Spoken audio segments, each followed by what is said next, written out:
right? I love it. So this is what it is. And as you start to reveal these things, because of the limited amount of information, as you reveal things, ideas have to change. Your interpretations are tentative at best.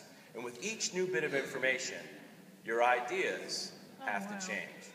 And this is a great exercise. It's called the zoom-in thinking routine. It's called the zoom-in thinking routine. It's actually from a guy, hold on a second, Ron Richard, in a book called Making Thinking Visible. And he basically, and that's what I love about the Google Art Project, is you can zoom in, start with a small picture, and ask kids, come up with whatever this is. And as you reveal it, it forces them to change their opinion. Because that's the, we as a people, we get an opinion and we want to stick with it. We're stubborn like that. But now that you reveal more information, like working in a group with other people, as your group reveals more information, you must be forced to change your attitude. And this is a great thing to start working with when you're trying to develop creativity in the classroom. And I don't know where that picture came from. And so the idea is this guy, Gordon McKenzie, there's a great book called Orbiting a Giant Hairball, Orbiting the Giant Hairball. It's a business book, and I love reading business books and applying them to education. But he essentially says in here that you spiritually soar into the thin air of the atmosphere, the blue sky, and you can come up with ideas from nothing. And I think when you do that, it's a great process at the end when you remind your kids, remember when you didn't even have an idea and now you have this? And I think the extra thing that you just need to think about is this. Dan Pink, say what you want about intrinsic motivation, but there are 3 factors that I incorporated into my classroom. And I'm going to tell you something. We teachers work on these 3 factors, I believe, as well. In a classroom, I believe in giving my students an opportunity to be masters. You have to give them an opportunity to reach mastery. In other words, whatever project, you don't teach it all. You don't teach it all. You have to give that opportunity for them.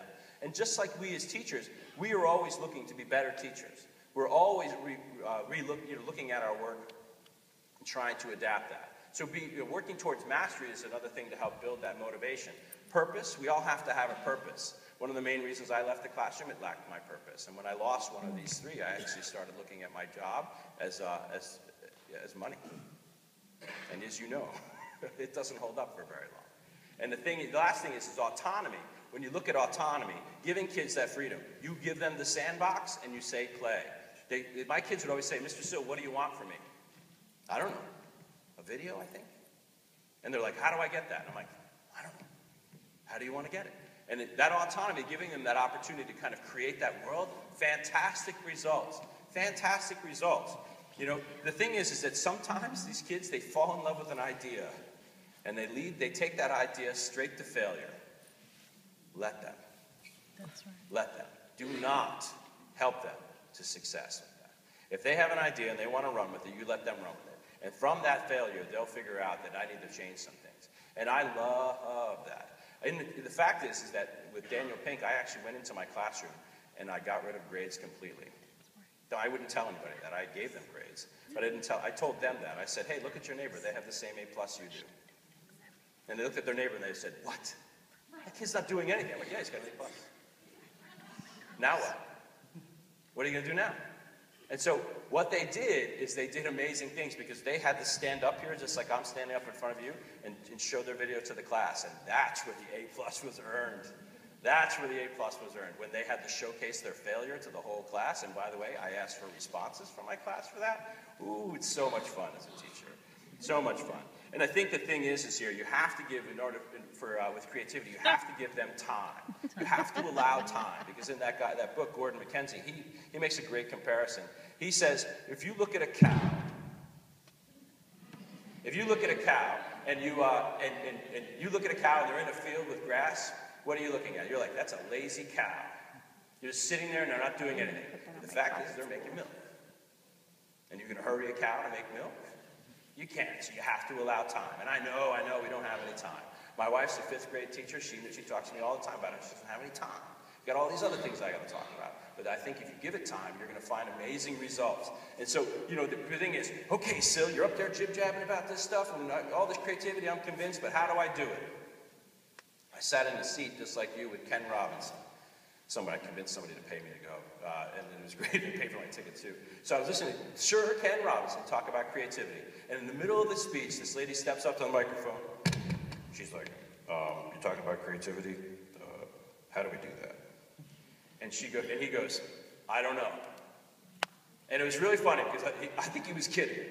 But everybody's like, what? And the fact is, there is no recipe. I think if you can do a couple things, you can kind of align some things, you can make some great things happen, but you're going to have to work through it. Because it is, in my opinion, you have to do one thing. You have to go in fearless.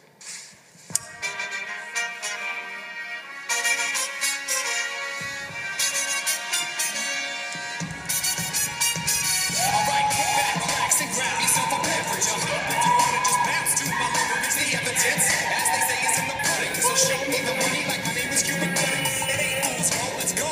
Can't stop, keeping it old school. Big spoon is my Nazi plume. I keep it popping like a needle in a new balloon. And if you don't know by now, then you need more schooling. Let loose, kid, get stupid. Got more flavor than I know what to do. So get your hands up if you're part of the movement. And brought to the baseline. I made it right before your phone had FaceTime. Yes, sirree, you know my steez. I stay fresh to death like I'm drowning in Febreze. I don't know about you, but I could never do that. But they look like they were having fun, right? I think that's what it feels like when people are going crazy wild and being creative. That sort of lift out of their stomach, sort of like, oh my goodness, what am I doing? I think I made a huge mistake as you're falling down. And did you see that part? Don't people make the weirdest noises when they're freaking out? I think it's a classic video, but it really shows that you just have to go crazy with it. And so to kind of wrap it up, the idea of living with creativity is an interesting beast. Because once you create it, and believe me, I did in my classroom, we had a wild time. And we really didn't have an agenda many days. And some days I would just stop work altogether and just say, hey, let's just come up with ideas today. And I drilled whiteboards into my wall. I was in those, what do they call those? Not a cubicle, but a portable. I was in a portable. It was way in the back. Nobody ever to drill whiteboards into the wall. Nobody knew. It was great. You just sit back there and you do all sorts of creative things. But it's dangerous not to give them an outlet. It really is. It's really dangerous. So you basically have to come up with these ideas. So when you come up with these ideas, can they change the world? You know, I'm a pessimistic idealist, and so I just want to let you know that what that means is that I try my best to get it right, but I'm pretty sure I'm going to fail. And so every time I talk about this with my students, they come up with these great ideas, and then they force you to run with some ideas that I think are just a little bit out of control. And then you believe them, and you believe yourself, and then you do something like this. Our survey also revealed that the seniors on our campus have the highest percentage of regular drinkers. We wanted to investigate the one beverage that everybody drinks, Alka-Pops. Alka-Pops are those sweet, brightly colored fizzy drinks that have sugar content and packaging of soda but contain alcohol. The taste does not taste like alcohol. It tastes kind of like 7-Up with a twist, is what it tastes like. Alka-Pops are also called gateway drinks. Gateway drinks are alcoholic beverages that ease us into drinking and pave the way to more traditional booze. 90% of teens... So I did this video the very first year, within the very first months. I came from the private sector, so I had the ideas and I had the skills to be able to move this forward. And my kids made this video about Alka-Pops. I live in the Central Valley of California. And you should know that there are no sunny beaches and there are no foggy bridges. What there is smog, drinking. There's lots of gang problems, and we'll talk about teen pregnancy in a bit. But the thing is that we won a Telly Award, an International Award of Excellence, and for that video, my first few months in the classroom, we were recognized by the state of California for the most innovative approach to alcohol and drug prevention. The state of Florida used our video, and they still use our video across the U.S. Ooh, don't do that the very first time. because you kind of have a lot to live up with. But that's what happens when you just walk into a classroom and you just say, here are the tools, here's how you use them, let's go do something wild. So for 5 years after that, we attacked teen pregnancy. Teen pregnancy is a huge issue in our area, and one of the things about this is that we're a big problem there. You know, that's where I am, Tulare County. And so at the bottom of Tulare County is Kern County. They're number one, so we're basically number one and number two. And so we attacked for 5 years on how to go after teen pregnancy, and we realized that we have no idea what we're talking about, so we had to use other tools to go outside and find out how to solve this problem. And the greatest thing about this is we used all sorts of cool tools like this, and then these to create this thing. And what we did is we asked people to fill out a form all across the world, and those people, we got responses from everywhere. was fantastic, fantastic. And so we did this, this is actually one of the responses we got. And it's really interesting because it talks about a girl whose parents bought her this diamond ring, and something that symbolized her heart and all this, other things about it. But the thing about it, she says that I get made fun of a lot from people that say my parents are too strict, but the kids have no idea that she's the one that's doing this herself.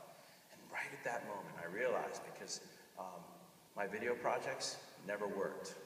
They didn't impact anybody. The numbers went up. And I started thinking to myself, well, that's a failure. But it's not a failure because I started thinking about my kids, my 6 kids that are working on this project, they got to read that. And I started thinking that these kids can change their world, their own world, with these tools. And I started thinking less big and more small. And I started looking at impacting the kids around me. So I came up with another project with the help of Rushton Hurley. You ever heard of that guy? Nextvista.org. And so Rushton Hurley called me up and he's like, Jim, you know that poetry project you do? He goes, let's go after Shakespeare. And I'm like, what do I know about Shakespeare? That guy said, he didn't even speak English.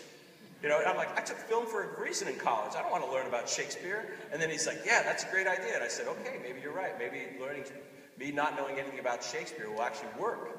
And so I actually walk my kids through this idea of Shakespeare.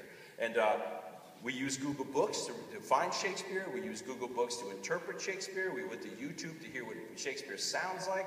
And then I gave the kids all the sonnets, and I said, hey, pick one and make a movie about it. And it was funny because the kids would come up to me. I had a day where they had to come and tell me what their sonnet was about because none of us actually had any idea. And so, but the fact is Shakespeare's dead. He doesn't mind. It doesn't matter. That's cool. It doesn't matter. And so these kids came up to me. I met this kid. He's like all dark in this long jacket. And I was like, tell me about your sonnet. And he was like going on about how he's walking down the hall and kids are making fun of him. And I'm like, okay, yeah. And so he tells me more about how, he lives in his own world. And that's what the sonnet was about. Me being so full of myself, I go, no, this is about this. And I go on about what my sonnet was about. And he goes, yeah, no. And I'm like, wait a second. So he actually was great because he taught me a lesson about that it really doesn't matter what Shakespeare's trying to say. It's about how they express themselves. You want to see one?